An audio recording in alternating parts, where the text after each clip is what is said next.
Membres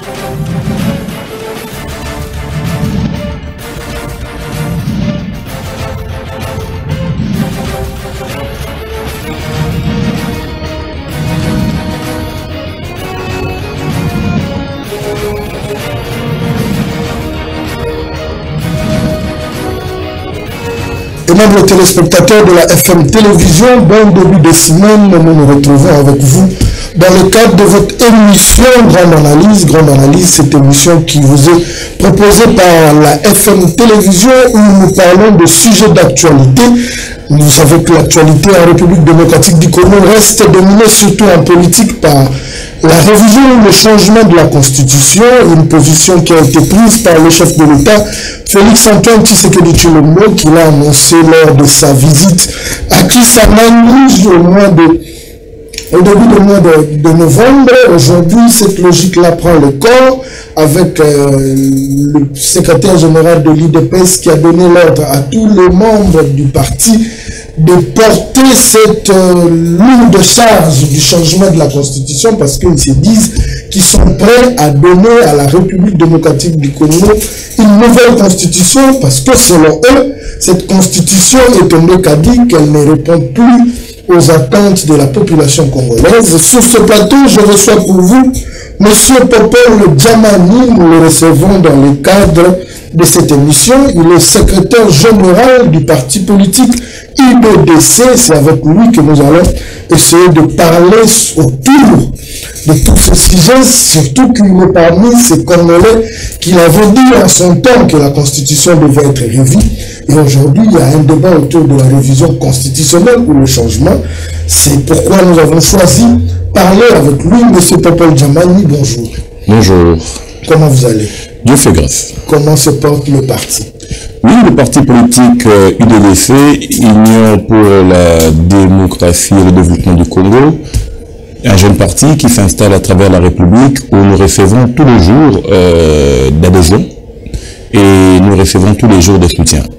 Le camarade président Charles Bamana nous a donné une vision claire, un message constructif, parce qu'aujourd'hui, nous pensons que autant de partis politiques, mais peu parlent du changement, peu parlent du développement. Et nous pensons qu'avec notre nouvelle bataille, nous ferons en sorte que nous représenterons la population valablement aux élections 2028. En tout cas, avant d'entrer dans le vif du sujet, je ne peux pas souffrir que je pose cette question. Comment s'est fait ce revirement du parti AVER à l'UDDC? Parce que nous avions, à son temps, l'habitude de vous recevoir en tant que président du parti AVER, Alliance des valeurs républicaines. Aujourd'hui, nous vous recevons en tant que secrétaire général de l'UDDC. Ce revirement-là, est-ce que ça a été un transfert qui a demandé qu'on mette un peu de billets verts dans une enveloppe ou c'est la vision du président de l'UDDC qui vous a convaincu à faire route ensemble avec lui? Non, c'est le dynamisme politique. J'ai été président d'un parti politique et dans cet élan patriotique, on nous a fait appel pour pouvoir conjuguer les efforts, pour pouvoir construire une nouvelle forme de république.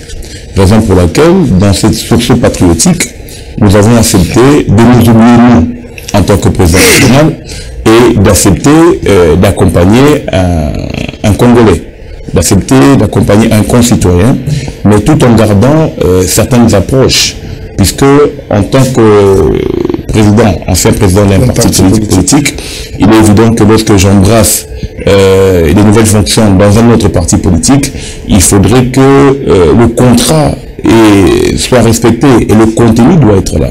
Et je pense qu'avec le camarade Charles Bamana, il y a un contenu, il y a un contrat dans ce qu'il faut que les Congolais de demain puissent se retrouver dans le développement de leur pays. C'est ainsi que nous avons voulu mettre un peu en sourdine notre structure politique pour que, avec lui, nous puissions voir les choses autrement. On n'entre pas dans les détails, nous restons dans cette logique-là.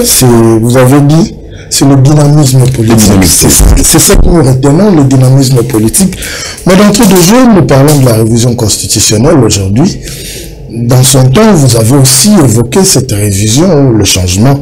Mais aujourd'hui, ça prend une autre tournure. C'est comme si ça voulait se faire avec un forcing. Qu'est-ce que vous dites quand vous regardez comment est-ce que le politique, vous vous battez soit pour que la Constitution soit changée ou révisée ou pour que cela ne s'efface pas? Qu'est-ce que vous dites? D'abord, je voudrais souligner ici que les acteurs politiques du moment en République du Congo n'ont pas tellement de perspectives d'avenir. Vous conviendrez avec moi qu'en 2020, lorsque j'étais dans cette structure politique, nous avons saisi les acteurs politiques de tout bord. Bon, effectivement.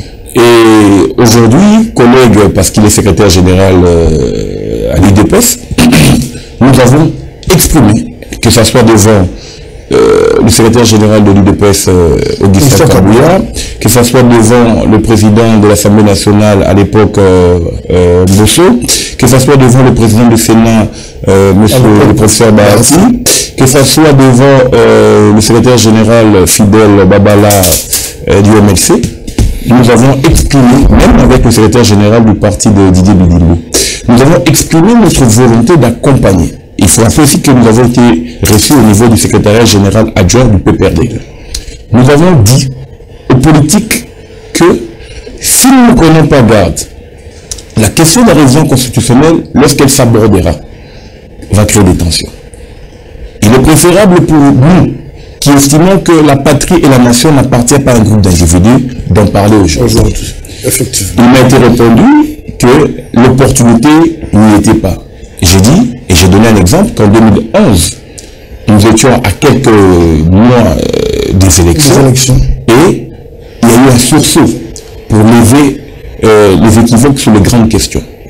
Aujourd'hui, tout s'apparente parce que on veut soit réviser la Constitution, soit on veut la changer carrément, ce qui veut dire que même nous, qui sommes à l'Union sacrée, on doit se remettre en cause pour qu'on puisse comprendre quel type de langage nous voulons présenter au peuple congolais.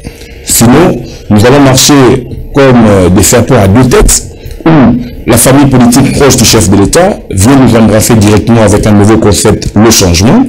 Et ceux qui sont avec le président de la République, qui sont les alliés, à l'instar de l'UNC, l'UDPS, notre parti, et j'en passe, nous sommes peut-être dans la tendance de la modification de la Constitution. Parce que jusque-là, le ténor qui accompagne le chef de l'État ne se prononce pas, la Jean-Pierre Bemba, la Vital Kamerhe. Parce qu'il y a une ambivalence sur la question. Il y a Bahati. Il y a une ambivalence sur la question. Mais vous avez dit que vous accompagnez le chef. Mais écoutez, le président de la République a commencé à parler de la révision constitutionnelle. À Kisangani. Mais déjà bien avant en Europe. Ah oui. Okay? Et cette question a soulevé des tollés. Aujourd'hui, le secrétaire général, mon collègue, secrétaire général Augustin Kabouya, comme de même soit député national de son État, vient carrément parler du changement de la Constitution. Et donc, nous entrons dans une nouvelle hypothèse qui doit amener la famille politique, la grande famille politique élargie du président de la République au niveau de l'Union sacrée, de lever l'équivoque sur la question, sur le concept, afin d'accompagner réellement le président de la République. Parce que au niveau du président de la République, il dit une chose, au niveau du parti, on dit autre chose, et nous, dans l'Union sacrée, vous relayez quel message? C'est pour ça que nous disons qu'il faut que nous nous mettions d'accord pour que... parce que ça prend déjà une nouvelle tournure. Les contestations aussi viennent, l'UDDC a déjà lancé un communiqué quant à ce. Nous avons dit que la révision constitutionnelle est reprise. Les mécanismes de la révision constitutionnelle sont repris dans notre constitution. Que donc, lorsque vous parlez d'un changement de constitution, il faut nous dire comment est-ce que vous allez procéder pour changer la constitution. Nous ne devons pas être des fanatiques aveugles, parce que dans cette constitution, autour du débat, autour de la mise en œuvre de cette constitution, les acteurs politiques de l'époque avaient levé plusieurs questions pour que nous ne retombions plus sur les entraves du passé.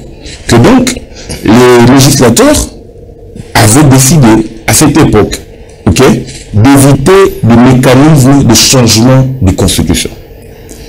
Que donc, si nous voulons changer la constitution, il est impérieux que le parti présidentiel, l'UDPS, avec des députés nationaux, saisissent la Cour constitutionnelle pour solliciter l'interprétation des dispositions qui pourraient conduire au changement de la Constitution. Quant à nous, nous estimons que ça n'existe pas.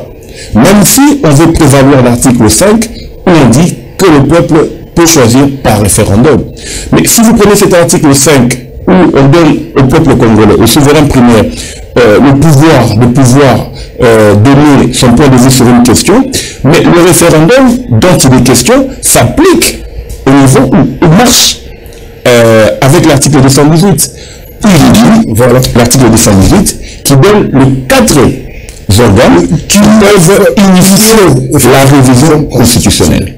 Que donc, si le peuple estime que au niveau du Congrès, ils ne se sont pas mis d'accord sur les termes de la révision constitutionnelle, ok, ils peuvent soumettre cette question par référendum. C'est ça la gymnastique intellectuelle de ces dispositions. À l'heure actuelle, c'est vrai que vous accompagnez le chef de l'État, mais en termes de partage de visions ou d'idées par rapport à l'UDPS, on sent que l'Union sacrée n'accompagne pas le chef de l'État dans cette logique-là, parce que le secrétaire général de l'UDPS l'a dit lors de sa récente matinée politique, de porter le discours du changement de la Constitution. Alors, à ce jour, si on se regardait droit dans les yeux, quels sont les articles qui peuvent être revus ou qui peuvent être changés si on restait seulement dans cette logique-là d'abord de la révision constitutionnelle? Parce que le président a dit dans son discours que la constitution donc on sous-entend que dans le contexte actuel, cette constitution ne cadre plus avec la réalité en République démocratique du Congo. Quels sont les articles qu'on peut toucher? Bon, d'abord, il faut que nous fassions un distinguo entre ce que dit mon collègue secrétaire général Augustin Kabouya, parce qu'il dit qu'il veut que ce peuple, les militants de l'UDPS, puissent porter le flambeau du changement. Et donc, ils ont déjà un document à proposer. Puisque nous ne l'avons pas. Nous n'avons pas ce document pour lequel ils estimeraient qu'il faille changer la Constitution au regard de certaines dispositions. Que donc, nous limitons sur le mécanisme constitutionnel qui prône la révision constitutionnelle. Déjà, à ce niveau-là, en tant que secrétaire général de l'UDDC, nous restons sur le mécanisme constitutionnel. Nous voulons réviser la Constitution, certes. Nous allons proposer au moment opportun certaines dispositions. Nous l'avons déjà même fait à l'époque. Lorsque nous avons fait notre tournée, voir les différents secrétaires généraux des partis politiques, nous avons soumis cette question en 2020. Aujourd'hui, là, vous parlez de l'avant. Je parle de Popol Djamani. De Popol Djamani. Je parle de Popol Djamani. Oui, je parle de Popol Djamani parce que cette question... De l'avant, à l'époque, le secrétaire général de l'UDPS. Dans les dynamismes politiques, Popol Djamani avait, à son temps, saisi l'UDPS, rencontré le secrétaire général Augustin Kabouya, comme je l'ai dit tout à l'heure, rencontré les autres forces politiques pour porter la question de la révision constitutionnelle en 2020. Les politiques n'ayant pas de perspective de gestion, ils vont préférer porter cette question en 2024. Et donc, aujourd'hui, cette question ne va pas trouver l'assentiment de tous, qu'il est préférable au président de la République. Je viens de suivre le porte-parole du parti du Premier ministre honoraire Adolphe Muzitu, qui estime que s'il faut mettre en place un comité scientifique, que ce comité scientifique puisse être piloté par l'opposition. Mais j'ai dit que c'est une aberration totale. Parce que, comment ça? Mais oui, c'est une aberration totale. Il y a une majorité clairement identifiée au niveau du Parlement. Si on veut rester scientifique, alors mettons les scientifiques sur la table, mais ne nous apportons pas de couleurs politiques. Sinon, chacun risquerait de tirer le drap de son côté.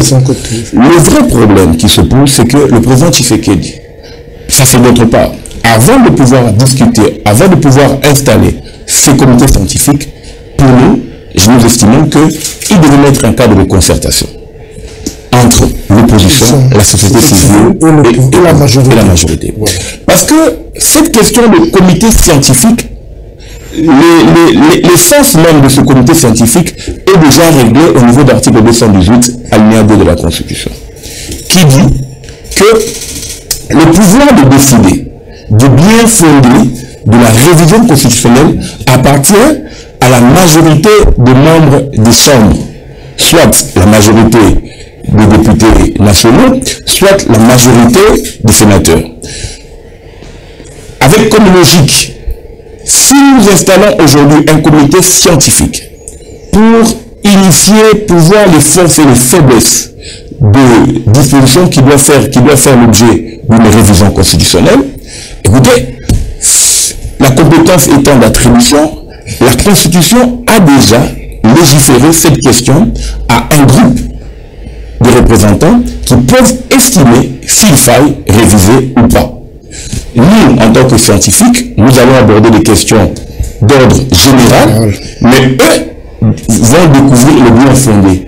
Ce que nous disons, puisque nous avons déjà des représentants qui doivent accompagner ou porter cette question au niveau de leurs chambres respectives, qu'il faille que le président de la République convoque, comme je l'ai dit tout à l'heure, un cadre de concertation entre l'opposition, la société civile et la majorité. Est-ce que l'opposition va accepter cette main tendue? Parce qu'à leur entendre parler, ils nous disent déjà que cette révision, ce changement est une logique pour le président de la République de chercher à briguer un troisième mandat ou plusieurs mandats. Parce que ce qu'eux ne veulent pas, c'est de voir l'article 220 être touché. Là où on parle de la durée de mandat de chef du président de la République. Est-ce que vous pensez que ça sera facile que l'opposition vienne, d'autant plus qu'ils ne veulent même pas entendre parler de la révision constitutionnelle et parler du changement? Est-ce que ça pourrait être facile? Je crois que si le cadre est identifié, les thématiques sont clairement exprimées, ils peuvent venir. Personne n'a cru que, même pour une journée, même si c'était dans un cadre assez spécifique, retrouver cette crème d'opposants et parler ensemble. Le vrai problème, c'est que lorsque nous avons de vraies questions de souveraineté, la communauté internationale s'intéresse plus à notre division qu'à notre force. Il est plus probable pour le président de la République, en ce temps particulier, d'inviter la majorité, d'inviter l'opposition, d'inviter la société civile. Et lorsque les questions de cohésion nationale, parce que ça a été soulevé par lui ou par le président Martin Fayulu, lorsque les questions de sécurité ou d'insécurité vont être levées, parce que ça a été levé par le PPRD en son temps, et aujourd'hui par le président de la République, qui du reste est dans le front, ces deux questions peuvent amener la classe politique à se mettre autour d'une table.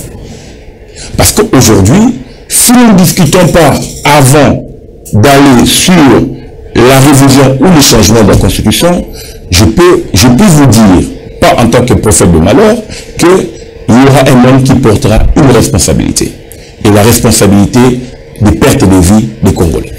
La responsabilité de perte de vie des Congolais, si peut-être qu'on allait dans cette logique-là, mais à ce jour, parler du changement, c'est que nous passons de la 3e République à la 4e République. On ouvre une brèche à toutes ces personnes qui sont parties, à l'occurrence le sénateur à vie, Joseph Kabila, parce que ça sera une nouvelle République. Donc, il peut venir postuler en tant que président de la République. Alors, pourquoi l'avoir combattu en son temps, disant qu'il a cherché à se pérenniser au pouvoir et lui donner une seconde chance en cherchant à changer cette constitution? Raison pour laquelle nous disons, nous sommes pour les mécanismes constitutionnels qui vivent la révision constitutionnelle, et le débat porté par le secrétaire général Augustin Kabila, c'est pour lui et sa famille politique UDPS. Parce que le vrai débat, c'est quoi? Changer la constitution, c'est passer des républiques, comme vous l'avez dit, et c'est ouvrir des portes à un danger.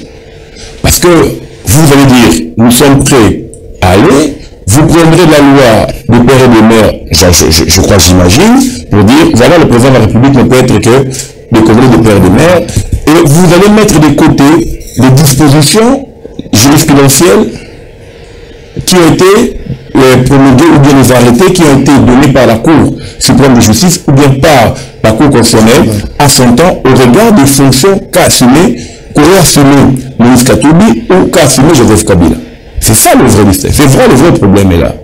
Que donc, le fait qu'ils ont déjà été, pour l'un, Joseph Kabila, président de la République, aujourd'hui sénateur à vie, pour l'autre, candidat président de la République, et peut-être en 2028, il voudra être, la vraie question, révisons les dispositions qui peuvent être révisables. Je vous donne un cas. Je suis d'avis qu'il faut renforcer par révision constitutionnelle la question de la représentation nationale. Pourquoi? Parce que vous avez des députés qui veulent, vous avez des candidats, des Congolais qui veulent être députés nationaux, une fois arrivés au niveau de l'Assemblée, veulent postuler pour être des mandataires. Une fois, ils veulent devenir des ministres. Que donc, nous devons faire le choix au niveau de notre constitution en disant, si vous allez pour la députation nationale ou la provinciale ou être sénateur, alors c'est fini. Une fois que vous avez été élu, au regard des dispositions légales, ok, vous y restez. Comme ça, on donne la chance à d'autres Congolais. Comment voulez-vous, vous êtes député national, par exemple, le président de la République vous nomme ministre, une fois qu'il y a changement de gouvernement, vous revenez... Je connais un qui est député national, député provincial, sénateur, aujourd'hui le ministre, et il s'est fait représenter partout par ses suppléants. Mais c'est je dis, ça pose déjà un problème, parce que la République n'appartient pas à un individu. Que donc, il faut revoir ces mécanismes. Comment voulez-vous, nous sommes dans un jeu politique, nous, IDF, nous envoyons la liste des membres auprès du président de la République, via évidemment la Première ministre, ou son cabinet, pour que nous puissions avoir des ministres lors du futur changement du gouvernement, que celui dont... Vous êtes prophète alors? Puisque le président de la République, lorsqu'il parle avec décision. Il dit, qui peut m'empêcher, moi, en tant que garant de bon fonctionnement des institutions, de réviser la Constitution? Que donc, qui peut empêcher le président de la République, en tant que garant de bon fonctionnement des institutions, de ne pas accomplir ce qu'il a dit en Europe en disant que d'ici janvier, il y aura changement du gouvernement? Donc, pour nous estimons que le fait que nous avons envoyé un ministre, vous faites une personne peut devenir ministre, il n'appartient pas à cet individu ou la personne qui va être nommée par le président de la République de pouvoir créer un parti politique au cours du mandat. Que donc ça fragilise les questions de force politique qu'il va falloir régler au niveau de la Constitution. Parce que en changeant en 2020 la majorité parlementaire, nous avons violé nous-mêmes intentionnellement nos lois. Aujourd'hui, quel est ce député national, ce sénateur ou ce ministre qui fait que, au niveau de la Cour constitutionnelle, les juges ont dépassé le délai légal? Ça c'est aussi un autre problème. Parce que on n'en parle pas. Mais c'est ce que je dis. On en parle. Nous réfléchissons sur autre chose, alors que nous avons des juges constitutionnels qui devraient être remplacés depuis le mois d'avril 2024. On nous a laissé croire qu'il n'y avait pas l'Assemblée nationale, il n'y avait pas de Sénat installé, mais ils sont maintenant là. C'est ça notre problème. Ils sont là. L'installation de l'Assemblée nationale. Pourquoi le président Vital Kamerhe, pourquoi le président Sama Lukonde ne font-ils pas intervenir le président de la République pour pouvoir déléguer ou donner le nom de personnes qui doivent être représentées, qui doivent être mandatées au niveau de la Cour constitutionnelle? Et nous passons la question du changement de la Constitution, parce que même ça, les dispositions voulues pour le changement de la Constitution doivent être abordées par le juge constitutionnel. Que donc, le juge constitutionnel qui se retrouve déjà hors mandat, les arrêts qu'il rendra, ce sont des arrêts anticonstitutionnels. C'est ça le vrai débat. Parce que vous dites, vous voulez le référendum, vous voulez le changement, mais les juges constitutionnels et les juges du référendum, et donc ils jugent de la pertinence des résultats voulus par le peuple. Mais si nous-mêmes les juges constitutionnels et hors mandat, les actes qu'ils vont poser, seront-ils des actes légaux? À ce jour, nous allons de prorogation en prorogation de l'état de siège, alors que l'article 219 est clair. Mais pourquoi on s'attelle? Qu'est-ce qui se cache? En fait, c'est la question que le commun des mortels se pose. Il y a plusieurs priorités en République démocratique du Congo. Je veux même reprendre le dire de le cardinal Ambongo qui l'a dit hier, la République a plusieurs priorités. Nous avons l'état de siège là-bas, le résultat ne vient toujours pas par rapport aux tueries que nous avons à l'Est. Est-ce un problème de la Constitution? À ce jour, pourquoi on se presse à chercher la révision, parce que dans l'UDPS on n'en parle plus, on parle du changement. Pourquoi on se presse à ces changements alors que la République a plusieurs priorités? La ville de Kinshasa qui manque de route, aller en province pour arriver à Kinshasa, ceux qui sont dans les fins fonds avec cette période de la pluvieuse, c'est tout un problème. Est-ce que le changement de la Constitution ou la révision est une priorité des priorités? Déjà, au regard de l'article dont vous citez, de 79, cette révision ne peut pas intervenir pendant cette période. Maintenant, en tant que politique, on crée des mécanismes pour dire nous allons évaluer l'état des sièges. Si les résultats de cette évaluation sont en dessous de la moyenne, c'est que le gouvernement militaire, c'est que le gouvernement de la République, c'est que les députés nationaux et les sénateurs qui ont prorogé l'état des sièges ont failli. Parce que il ne faut pas évaluer et ne pas trouver, ne pas chercher les auteurs de cet échec. Puisque le président de la République ne gère pas au comptant. Il gère par délégation de pouvoir. Vous avez des représentants du peuple qui, à un certain moment, doivent en toute légalité et indépendance. Faut-il rappeler ici qu'il y a un arrêt de la Cour constitutionnelle qui dit, lorsqu'on est député national, on n'appartient plus à son parti. Que donc, puisqu'on n'appartient plus à son parti, on n'appartient plus à l'Union sacrée. On n'appartient plus au FFC. Et quand la question de la prolongation d'état de siège arrive, on réfléchit en tant que Congolais. Que si cette question n'a pas été posée en toute indépendance d'esprit scientifique, en toute indépendance des législateurs, en toute indépendance et de conviction, c'est que les gens ont failli quelque part. Et puisque les gens auront failli quelque part, nous devons le savoir. À quel niveau les résultats que nous avons attendus pendant plus de 2 ans n'arrivent pas à aboutir alors que nous sommes à la 86e fois. Alors que nous avons la programmation militaire, alors que nous avons un budget alloué colossal pour que l'armée fasse le travail, alors que nous avons recruté des jeunes militaires, alors que nous avons réouvert le centre de formation, que donc, si cette question, si l'évaluation de l'état de siège a des résultats négatifs, le président de la République est à même de tirer les conséquences. Qui n'a pas de vrais collaborateurs autour de lui. Parce que lui, en mettant l'état de siège, estimait que le gouvernement militaire qui sera en place, accompagné par les représentants du peuple, ferait le travail. Et donc, si l'évaluation est positive, j'estime qu'on peut continuer pour éradiquer totalement le contexte d'insécurité. Continuer avec l'état de siège, à ce moment-là, rien ne sera fait. La logique du changement de on doit faire un choix. Nous sommes dans une phase de choix. Je vous ai dit tout à l'heure que le président de la République doit faire un choix. Apparemment, entre mettre en place une commission de scientifiques ou appeler les gens à dialoguer.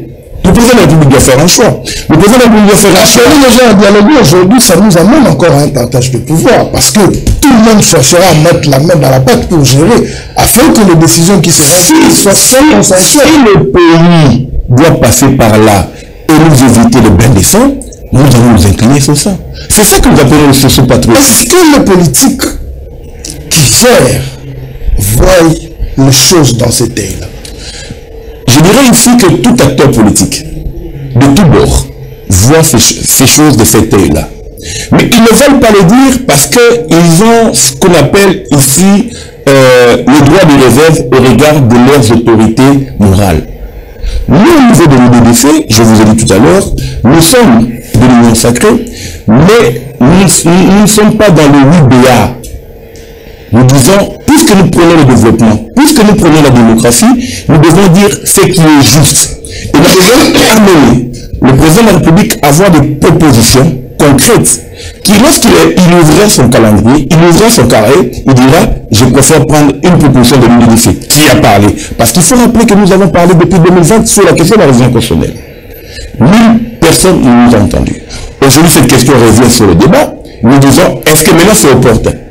C'est ça le vrai problème. Puisque hier, vous disiez que ce n'était pas opportun, alors que nous étions en train de prévenir sur ce qui se passe aujourd'hui. Et aujourd'hui, ça arrive, le temps devient suspect.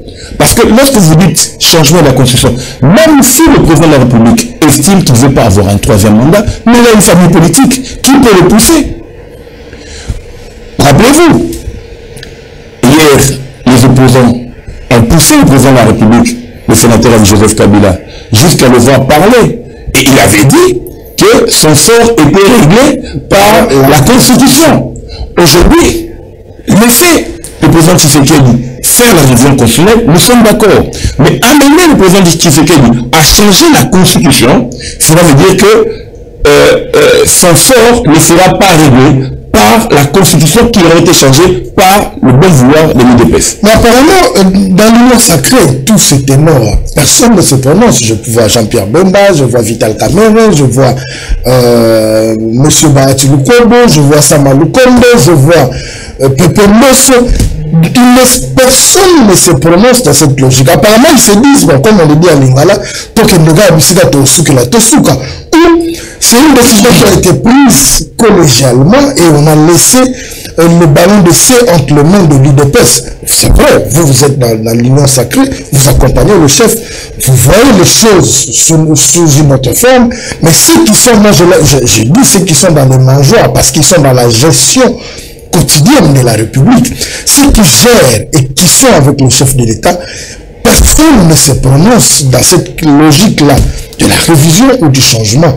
Est-ce un silence qui dit tout, où ils se disent que bon, même si on parlait, on ne va pas prêter attention à ce que nous allons dire?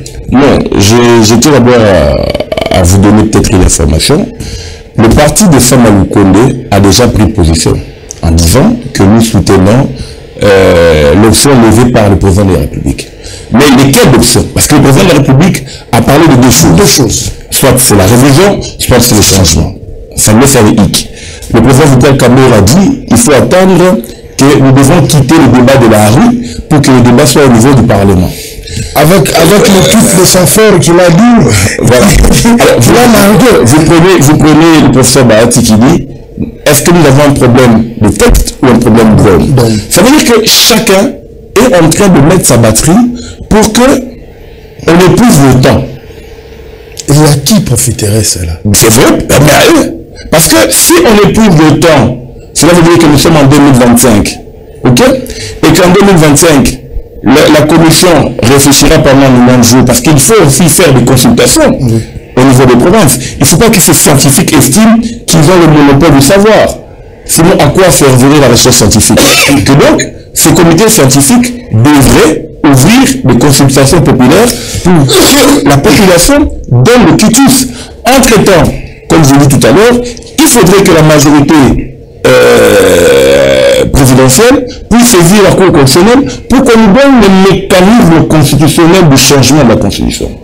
Ne pas le faire, c'est jouer au jeu du diable. Vous comprenez? Et donc, cette même Cour qui, jusqu'à ce jour, ne respecte pas les délais pour lesquels il devait être remplacé, va nous produire un arrêt qui, dans son essence, porte des germes d'une certaine pourriture ou des germes d'une certaine illégalité. Vous comprenez? Donc, face à ce tableau sombre, le président de la République, garant du bon fonctionnement des institutions, est appelé à convier les forces vives de la nation autour du apparemment ça tarde. Parce que déjà en 2025, il restera 3 ans. Il est président de la République. Les jours vont vite. Il est président de la République. Au lieu d'initier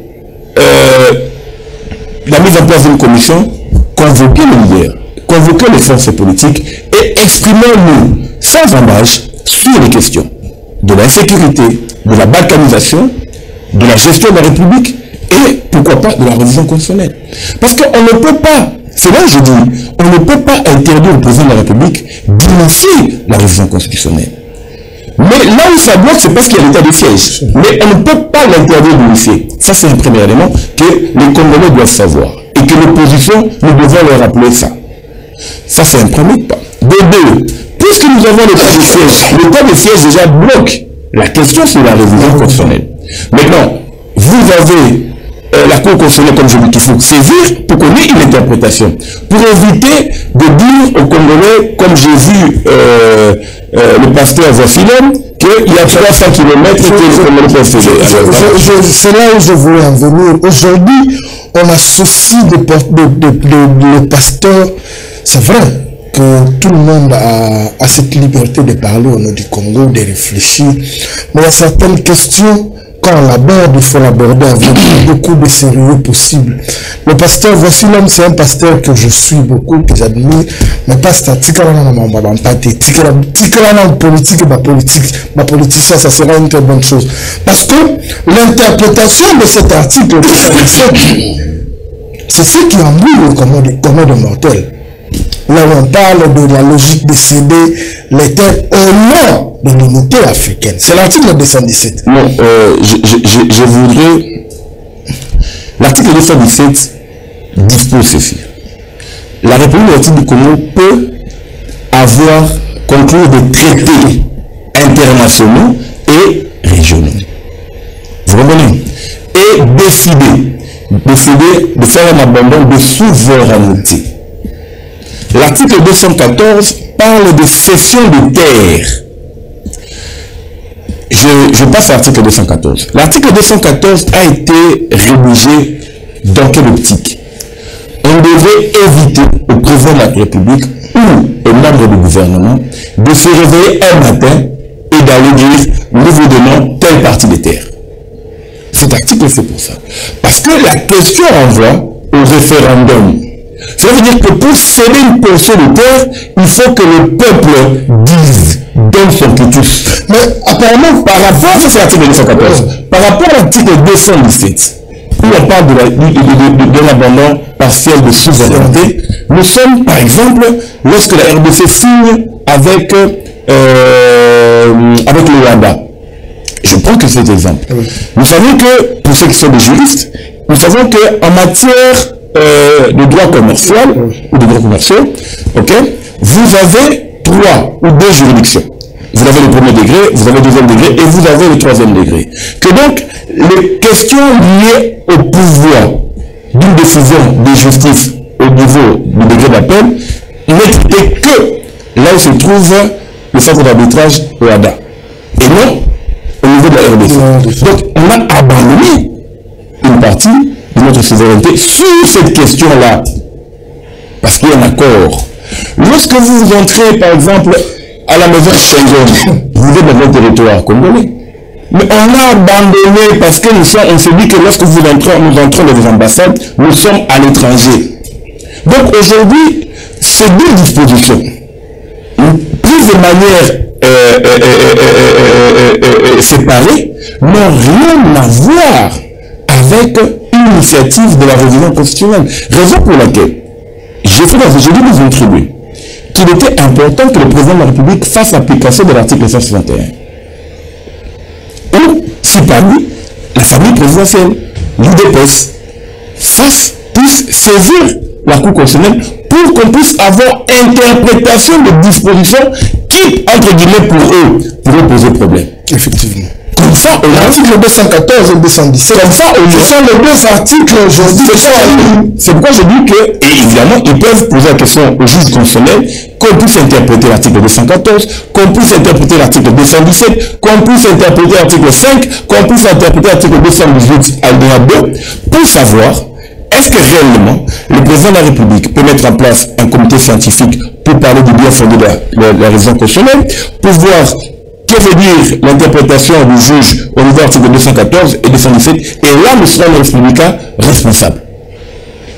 Que d'amener tout le monde, parce que tout le monde veut parler du changement, tout le monde veut parler de la révision constitutionnelle, et le Congolais lambda n'arrive pas à savoir de quel bord. Et nous sommes dans le oui sans pourtant nous remettre en question sur cette question. Parce que dans plusieurs débats sur l'article 214 et 217, qui reviennent le plus souvent. Oui, vous avez donné votre point de vue, mais dans la rue, c'est ce qui se dit. Dans l'article 217, en fait, c'est cette compréhension aussi qui commence à mettre un peu mal à l'aise une frange de la population qui se dit constitution, réellement constitution, par rapport aux interprétations pareilles, alors qu'il y a des débats de fond qui doivent se faire pour que cette constitution, comme vous venez de le dire, soit peut-être révisée. Mais nous avançons petit à petit à la fin de cette émission. C'est vrai que c'était une émission purement pédagogique. Mais si, à l'heure actuelle, on se dit que nous acceptons la révision constitutionnelle, les Congolais se disent dans l'unanimité, quels sont les articles qui peuvent être touchés? Bon, d'abord, avant d'aller dans la révision constitutionnelle, il faut que nous puissions mettre fin à l'état des sièges. Que donc, en matière de révision constitutionnelle ou d'interprétation de la Constitution, le peuple congolais a chacun un représentant. Et d'ici le 15 décembre, ils iront vers leur base. Et ils peuvent poser la question. Ainsi, les groupes de députés pourront soulever la question devant le juge constitutionnel saisi sur la question de l'interprétation de l'article 214 ou 217. Maintenant, en ce qui concerne les dispositions à réviser, je suis d'avis avec le président de la République qu'il faut revenir au détour. Faut-il rappeler ici que lors de sa prise de fonction, le premier mandat au niveau de l'alternance, le président avait estimé qu'on devrait revenir à détour pour asseoir un pouvoir légitime d'élection. Et aussi, le président avait estimé qu'il fallait aussi entrevoir la nomination des gouverneurs non originaires. Je suis d'avis que ces dispositions doivent faire l'objet d'un débat et que, comme je l'ai dit, l'IDDC, nous sommes déjà outillés à pouvoir déposer nos propositions devant les représentants ou au membre de la commission qui sera mise en place par le président de la République. Mais l'IDDC insiste que le président de la République prenne son bâton de pèlerin pour mettre sur le même table l'opposition, la majorité et la société civile. Le mettre ensemble pour parler Congo et voir dans la mesure du possible comment est-ce que cette révision ou ces changements peuvent être possibles. Oui, le mettre ensemble pour parler Congo, le mettre ensemble pour parler avenir des Congolais, le mettre ensemble pour parler non à la balkanisation. Aujourd'hui, le plus grand défi pour le président de la République, Félix Antoine Tshisekedi, ce n'est pas quitter le pouvoir en laissant Bunagana. Si le président Tshisekedi arrive à terme à son mandat et que Bunagana est toujours occupé, il a failli. Est-ce que l'opposition, je venais de le dire tantôt, qui parle déjà, qui ne veut même pas entendre cette révision ou les changements, pardon, vous pensez que cette opposition sera favorable? Du côté de l'opposition aussi, qu'est-ce qu'ils peuvent faire? Parce que l'opposition n'est pas là que pour critiquer.